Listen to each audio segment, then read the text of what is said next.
प्रकृति जीव सृष्टि करथाए जीवन सृष्टि करथाए आ मनीष प्रकृति को ध्वंस करथाए।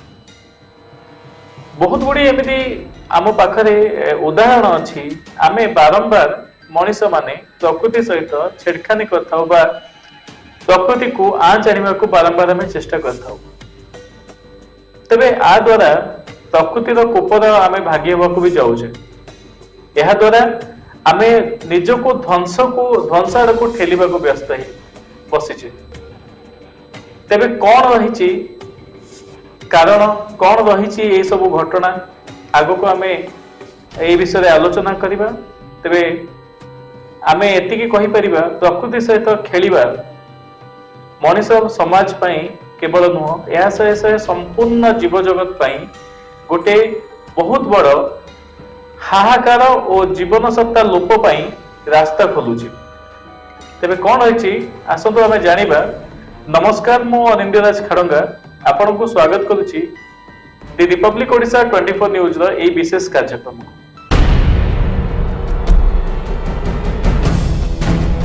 आपण माने जानिथिबे कि पृथ्वी पृष्ठ रे 3 भाग जल और गोटे भाग स्थल रही।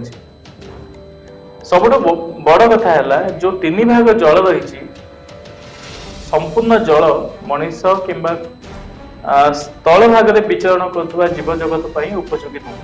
संपूर्ण जल से किंचित मात्र जल आम व्यवहार कर से किंचित मात्र जल बा 3 भाग जल को आम जब 100% विभक्त करुचे तेबे 100 भाग 97 भाग जल केवल समुद्र महासागर में पड़ रही और केवल 3% जल आमे व्यवहार करिपरिबा उपयोगी रे पड़ रही पृथ्वी पृष्ठ में, जहाँकि आपण पोखरी नदी नाल विभिन्न जगह पड़ रही। से 3 भाग जल आमे केवल व्यवहार करिपरिबा 0.5% जल, कारण 2.5% जल आज भी बरफ आवृत ही पड़ रही। बरफ हिसाब रे किंबा बरफ पहाड़ हिसाब रे। तेबे कथा उठुची 0.5% जल स्थल भाग में विचरण करथुवा विभिन्न जीव जगत मानक पई केवल व्यवहार उपयोगी आमे कहि परिबा। तेबे एठी प्रश्न उठुची कि 0.5% जल आमे कोन सठिक रूप में व्यवहार करूचे कि आमे कोन सेतिकी जल को सठिक रूप में उपयोग करूचे कि? तो प्रश्नर उत्तर हबो ना। कारण एई मनीष माध्यम रे 2-3टी कारण रही जो कारण द्वारा पृथ्वीर व्यवहार उपयोगी जल सब बेले नष्ट भ्रष्ट होउची। प्रथम कारण, द्वितीय कारण, तृतीय कारण आम 3-4टा कारण जो देखा से मध्यरु अधिकांश कारण मनीष द्वारा ही क्षतिग्रस्त होउतबा आमे देखिबा को पाइबा। तो कौन रही से सब कारण आसंतु एबे आलोचना करिबा। विशेषज्ञ कहिबा मत अनुसार 0.5% जल मध्यरु अधिकांश जल भूतल हिकी रही। आउ दिनकु दिन जनसंख्या वृद्धि, दिनकु दिन कल कारखाना वृद्धि, दिनकु दिन जल अपचय वृद्धि जोगु आज से भूतल जल धीरे धीरे खाली होबारे लागिला। जनसंख्या वृद्धि द्वारा जेतिकी व्यवहार उपयोगी जल जेतिकी आवश्यक आम प्रकृति ठारू करिथाउ आहरण करिथाउ ताठू अधिक आमको पृथ्वी बा आमर प्रकृति उपरे निर्भर होगा पड़ुची, जाफल कि भूतल जल दिनकु दिन तल कमी बा ह्रास पाइबारे लगी। सेमिति कल कारखानार निशा मनीष को लोभी कर एवं से लोभी फल आज परिवेश उपरे बहुत प्रतिकूल प्रभाव पकाउची। से प्रतिकूल प्रभाव ये जल उपरे पड़ी केमिति?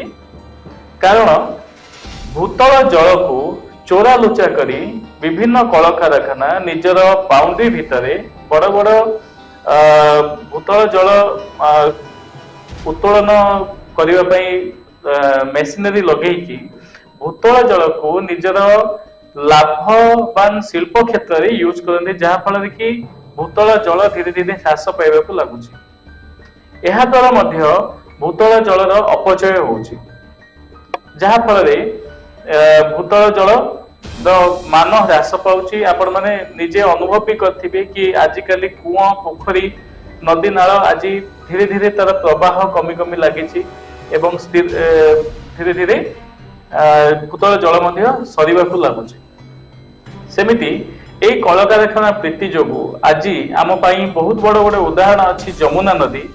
आज जमुना नदी आ नदी है कि नहीं फेण रूप से भासुची। तो यही फेण रूप से भाषा आउ कि नुह अलिया आवर्जना एवं विशेषकर इंडस्ट्रियलाइजेशन जोगु जो कचरा पानी तंकर बा अपरिष्कार पानी नदी गर्भ को फिंगा जाउची ताहार यह एक ज्वलंत उदाहरण। तेबे यह द्वारा मध्य जलर अपचय होउची। आणविक परीक्षण आजिकली समस्त राष्ट्र मानकरे करिबा करि लागिचंती द्वंद्वरे कंपटीशन करि लागिचंती। एई आणविक परीक्षण जोगु परिवेश संतुलन उपरे गभीर प्रभाव पकाउची। आ द्वारा अनियमित भावे वर्षा हवा ग्रीष्म प्रवाह बढ़ी चलवा ए सब द्वारा मध्य धीरे धीरे जलस्तर ह्रास पाइबारे लगी।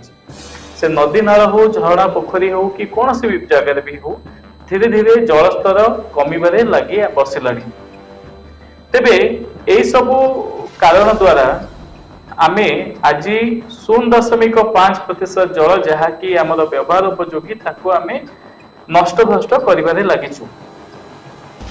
यह कौन सी पशु पक्षी करूना विशेष करी निजको ज्ञानी बोलाउथुबा निजको सर्वशक्तिमान बोलाउथुबा बुद्धि थिबा जीव बा मनीष सी सब काम करे। तेबे यह द्वारा आगामी दिन में कौन कौन भयावह परिस्थिति पृथ्वी को आसवा को लगुच आम नेक्स्ट जनरेशन मानक पई आमे कौन कौन छाप छाड़िबा को जाउछे आसंतु ताकु थरे तर्जमा करी। पानीय जल संकट आगामी दिन में जदि हुए तेबे प्रथम प्रभाव पड़िबो मनुष्यर पेट पाटना उपर अर्थात खाद्य अभाव बा खाद्य संकट निश्चित भाव प्रथम अटैक हम प्रकृति पक्षर जीव जगत उपर। जदि जल ही न रुहे तेबे फसल हेबा प्रश्न ही उठुनी। जदि फसल न हुए ताहले खाद्यर अभाव देखा देबो। एई खाद्यर अभाव धीरे धीरे एते भयावह रूप नब कि आगामी दिन में गोटे युद्ध भली परिस्थिति को डाकर दब। विशेषज्ञ मत अनुसार आगामी 2030 पर ठारू अधिकांश देश रे पानीय जल बा शुद्ध जलर अभाव आरंभ हो पारे देखा दबार आरंभ प्रतिक्रिया सृष्टि हो पारे। तो यह आगामी दिन में गोटे बहुत बड़ युद्ध भय को मध्य पृथ्वी उपरे आच्छादित कर रखुची। यह द्वारा जल संकट अभाव द्वारा खाद्यपेय युद्ध भय तो रहिला ताठू सबुठ बड़ है विभिन्न समस्त पशु पक्षी चराचर जीव जगत उपरे विभिन्न प्रकार नुआ नुआ रोग व्याधि सृष्टि करिबारे मध्य संभावना रही एही घटनाक्रम जो। तेबे आपण मानक आम एतिकी कही रखा चाहूँ कि आगामी पीढ़ी पई आमे आजिर निज स्वार्थ साधन पई आगामी पीढ़ी को जलांजलि दबाटा केते दूर ठीक। आगामी पीढ़ी केतबेले बंचिबो जेतबेले कि जल ही नथिबो। तो यही सब विषय भाविबार समय वर्तमान आसीछि। जल अछि ताहेले जीवन अछि, जल जदि नाही तेबे जीवन मध्य शेष हवा को बेसी समय लागिबो नाही।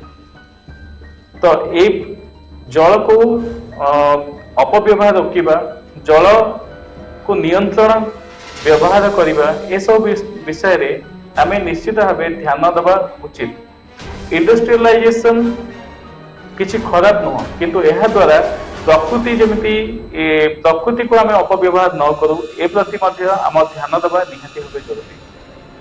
तो आज ये विषय जदि आपन को भल लगी निश्चय आमको कमेंट करके जनइबे। जदि आपण माने नुआ व्यूअर्स थे तेबे आमर यूट्यूब रे चैनल को सब्सक्राइब करेंगे एवं फेसबुक रे हमको फॉलो करेंगे, इंस्टाग्राम रे हमको फॉलो करेंगे। आउ जदि आपन किछि मतामत रही आउ कौन सी एभली विषय आपण मन में चिंताधारा अच्छी तेबे निश्चित भाव आमको आमर मेल आईडी info.tr24@gmail.com रे आपण लिखिकी पठेई पारे। तेबे आज कार्यक्रम को आम ये रखुछ। नमस्कार।